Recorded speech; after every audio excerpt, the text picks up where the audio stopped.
अरे अरे क्या कर रहे हो? कौन हो? अरे कौन है ये? क्या कर रहे हो? कौन है? अरे कौन हो यार? मेरा खाना लेके चले गए।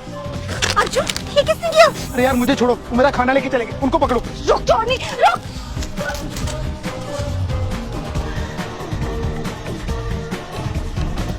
रुक जॉनी, भागती कहाँ है? रुक, रुक, भागती कहाँ है? पकड़ लिया। मेरे पति का खाना चुरा के भाग रही थी। मुझे माफ कर दो, मुझे बहुत भूख लगी थी, इसीलिए बस खाना चुराया। माँ, माँ, मैं किसी की मामा नहीं हूँ, मुझे क्यों माँ कह रही हो? तो पकड़ लिया तुमने, तुम्हें शर्म नहीं आती किसी का खाना चुराते हुए? अर्जुन शांत हो जाओ, ये मेरी माँ है। अरे प्रीति तुम पागल हो गई हो क्या? ये तुम्हारी माँ कैसे हो सकती है? कुछ सुंघा दिया क्या इसने तुम्हें? उसमें और अब खुद में फर्क तो देखो। ये मेरी मुंह बोली माँ है। नहीं नहीं, मैं किसी की माँ नहीं हूँ। तुम्हें ये खाना लेना ना तो ले जाओ, मैं तो तुम्हें जानती तक नहीं हूँ। मैं जा रही हूँ। नहीं माँ, याद करने की कोशिश कीजिए।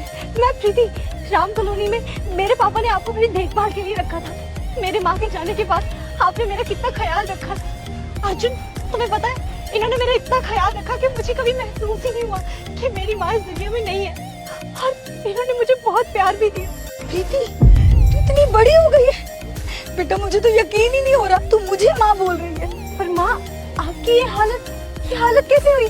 कुछ औलादें ऐसी भी होती हैं जो माँ बाप को सिर्फ तब तक देखती हैं जब तक माँ बाप उन्हें कुछ दे रहे होते हैं, उन्हें बोझ नहीं लगते। और वो जैसे ही अपना सारा कुछ अपने बच्चों के नाम कर देते हैं, उन्हें घर से निकाल देते हैं। और मेरे साथ भी बस यही सब हुआ।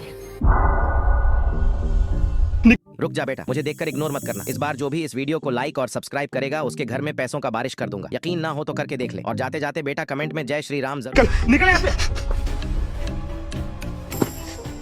बेटा मैं माँ हूँ तुम्हारी। माँ थी, माँ हो नहीं, समझी? अरे परेशान हो चुका हूँ मैं तुमसे। जितने दिन तो तुम ठीक नहीं रहती हो, उससे ज्यादा दिन तो बीमार पड़ी रहती हो। अरे मैं अपना घर संभालूं, घर चलाऊं या फिर तुम्हारा इलाज करवाता फिरूं? सो चीप, ऐसी घटिया औलाद को तो ना जूते चप्पल से मारना चाहिए। और हम मारेंगे भी। आप बिल्कुल फिक्र मत करना माँ, मैं इतने सालों बाद भी आप ही को ढूंढने आई थी ताकि बचपन में आपने जो मेरा ख्याल रखा है ना, उसका कर्ज उतार सकूं। और लगता है अब वो वक्त आ गया। माँ, हम आपको आपका हक भी दिलवाएंगे और उसे सजा भी देंगे। पर बेटा ये सब होगा कैसे? माँ, आप बिल्कुल फिक्र मत करो, मैं इस एरिया की SHO हूँ और मेरे पति एक वकील हैं। हम दोनों मिलकर आपकी पूरी मदद करेंगे और सब कुछ ठीक हो जाएगा। और हाँ माँ, आज से आप हमारे साथ हमारे घर में रहोगे।